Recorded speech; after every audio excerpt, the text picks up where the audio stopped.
de vie. Moi, je suis beaucoup plus avec Ngoné li muy wax.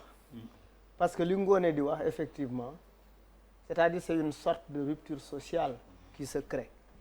Rupture sociale bi lan moo koy indi mooy effectivement dañuy créer ay frontières. Yérim wax na ko léegi ne effectivement la ville n'existe pas. Parce que effectivement amul territoire, amul géographie. Ville bi amul territoire, amul géographie. C'est là où il est intéressant effectivement de faire de la ville une institution intercommunale. Une institution intercommunale maanaam def ko benn banqaas buy lëkkale gox-goxaan yi. Par exemple nga ne ville de Guédiawaye moom mooy lëkkale Wakhinane Nimzatt, Sam Notaire, Gounass, Ndiarème Limamoulaye, et cetera et cetera. C'est-à-dire nga wax ni moo koy lëkkale ñu ne effectivement li nga xamante ne moom la ville bi war a yole mooy les grands travaux, tabax stade, les grandes routes, gérer les ordures ménagères, et cetera et cetera. li muy wax ci man tey bu ma jékki-jékkee nga ne ma on élimine Guédiawaye, mon sentiment d'appartenance dama naan mais nan la demee nii, c'est-à-dire je vais me retrouver maintenant sans Guédiawaye quoi. C'est-à-dire je me sens exclu. Je sens qu'on m'arrache. dafa am lenn lu ñuy faqat dafa am lenn lu ñuy faqat ci man. C'est tout ce que je dis.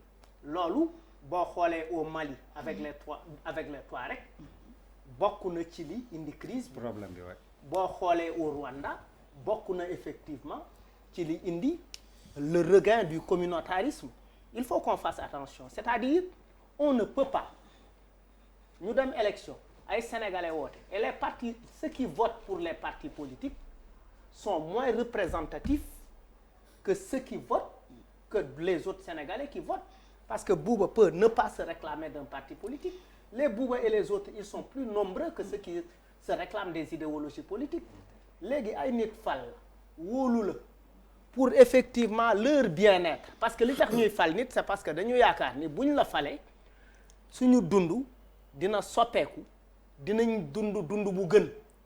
Léegi ñu fal la nga exclure loolu, après tu veux mettre des lois à côté. Il faut que quand même qu'on respecte le votant, parce que ici ce qui se passe mooy effectivement kiy voté ki nga xamante ne moom moo fal ki fi nekk ba mu permettre ko effectivement mu mun a teg ay lois et cetera, parce que je ne peux pas comprendre. Pour man Omar Gueye mi trahiroon Omar Gueye il avait trahi Idrissa Seck, on s'en souvient.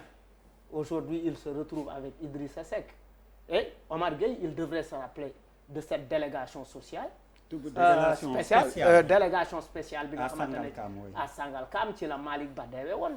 Aujourd'hui il ne peut pas revenir indil ñu cette affaire, parce que effectivement nekk par exemple le porte-parole sur cette affaire là, wala mu nekk benn nit boo xamante ne moom mooy glisser affaire boobu pour nous mener dans ces situations. Mais c'est le ministre de la décentralisation. Oui je suis c'est lui qui est chargé de ça. Non, mais je suis d'accord, mais kii dafa am lu mu la wax lu am solo.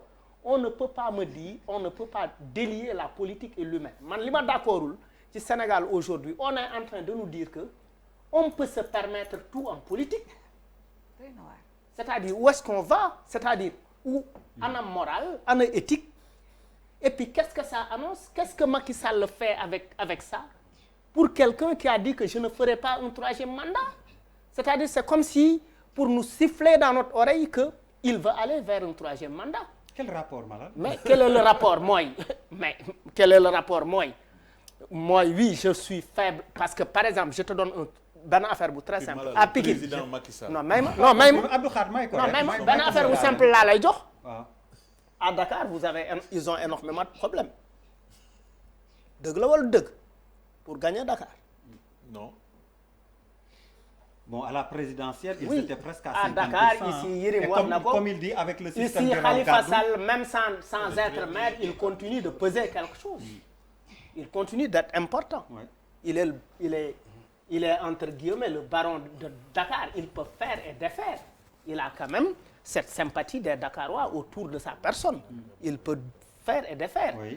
Pour gagner Guédiawaye, Aliou Sall n'est pas venu comme ça pour gagner Guédiawaye. Il a fallu convaincre Malick Gakou pour que mu bañ a dem. à Pikine il a fallu que l'autre là. Timbo. il a fallu non amoon na Pape xaw ma naka Pape Sagna. xaw ma Pape Sagna Mbaye. Pape Sagna Mbaye et cetera donc en fait il faut que quand même qu'on remette sur cette table en fait lan ban jeexital lay am ci askan wi. Ok. C'est quand même important parce que. Alors Bouba, c'est quoi ton